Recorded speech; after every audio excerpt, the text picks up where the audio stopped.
This channel does not promote any violent, harmful, or illegal activities. All content provided by this channel is meant for an educational purpose only. Top quality और consistent performance के लिए सिर्फ silver pump नाम याद रखना।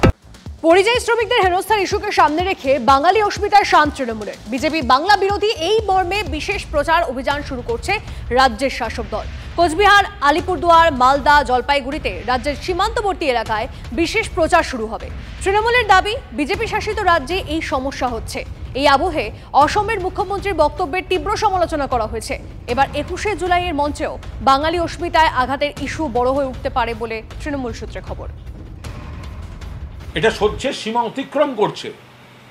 বাংলা ভাষার বিরুদ্ধে ওদের যে এই হিংসাত্মক মনোভাব, বাংলা বললেই বাংলাদেশি বলে দাগিয়ে দিচ্ছে, বিএসএফ এর হাতে তুলে দিচ্ছে। বিএসএফ সীমান্তে ছেড়ে দিয়ে বলছে ওদিকে চলে যাও, এদিকে এলে গুলি করে মারবো। কোন দিকে নিয়ে যাচ্ছেন এরা? বাংলা এবং বাঙালি এক হয়ে এর প্রতিবাদ করবে। অসমের এনআরসির তালিকায় উত্তম ব্রজবাসীর নাম থাকা নিয়ে তুঙ্গে বিতর্ক। উত্তম অসমেরই নাগরিক, দাবি অসমের মুখ্যমন্ত্রীর। তিনি রাজবংশী সম্প্রদায়ের, সেই তথ্য আদালতে দেননি আইনজীবীরা, তাই এই সংক্রান্ত অভিযোগ তুলে নিয়েছে সরকার, জানিয়েছেন Himanta Biswa Sarma. And he is not a citizen of Bengal, he was a citizen of Assam. He is temporarily, he was a citizen of Rihabari, now he has gone to Bengal. Both the advocate did not inform the court that he belongs to this community, and state government has already taken a decision to withdraw the case. So my lord, please withdraw the case. His case would have been withdrawn. ভুল করে ফেলেছেন ওরা, চরম ভুল করেছেন। সেই ভুলটাকে ঢাকবার জন্য একটার পর একটা মিথ্যে কথা বলছেন। এটা পুরোপুরি মিথ্যে কথা। ওখানকার নাগরিকরা বলছেন যে ওরা ৫ পুরুষ ধরে এখানে বাস করছে। কোথায় আসামে গেল? জীবনে কখনো কুচবিহারের বাইরে পা দেয়নি। অসমে যাওয়ার তো প্রশ্নই আসেনি। অসমের মুখ্যমন্ত্রী হিমন্ত বিশ্ব শর্মার বিরুদ্ধে বাঙালি বিদ্বেষী মন্তব্যের অভিযোগ তৃণমূল কংগ্রেসের। তৃণমূলের দাবি, জাতিগত জনগণনায় যারা নিজেদের মাতৃভাষা বাংলা বলে উল্লেখ করবেন তাদের অবৈধ বাংলাদেশি বলেছেন হিমন্ত বিশ্ব শর্মা। অসমের মুখ্যমন্ত্রী একটি ভিডিও পোস্ট করে দাবি তৃণমূল কংগ্রেসের, বিজেপি বাঙালি আর বাংলাদেশের মধ্যে পার্থক্যটাই মুছে দিতে চাইছে। বিজেপি বাঙালিদের বাংলাদেশি বলে চিহ্নিত করে দেশ ছাড়া করতে চাইছে।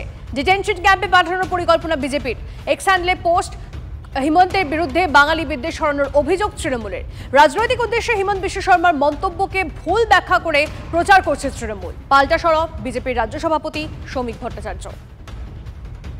তুমি যদি ঘৰত অসমীয়াত কথাই নোকোৱা, তুমি মিছা কথা কিয় পঞ্জীয়নত দিবা? তুমি ঘৰতো অসমীয়া ভাষা সঁচাকৈয়ে নোকোৱা, কি ভাষা কয়তো আমি টিভিত শুনিয়ে আছো।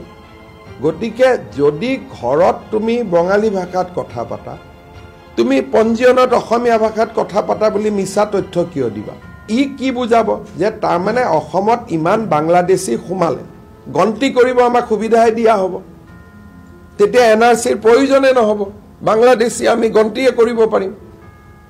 গতিকে মোক যদি সুবিধা কৰি দিয়ক। মই ধন্যবাদ জনাইছোঁ এবিএমচিক যে বাংলাদেশী কাউণ্ট কৰাৰ নতুন ৰাস্তা এটা দিব খুজিছে, ভালে হ'ব। গতিকে এইবিলাক ভয় বিজেপি চৰকাৰে নাখায়, হিমন্ত বিশ্ব শৰ্মাই নাখায়। এভিকশন চলি আছে, চলি থাকিব।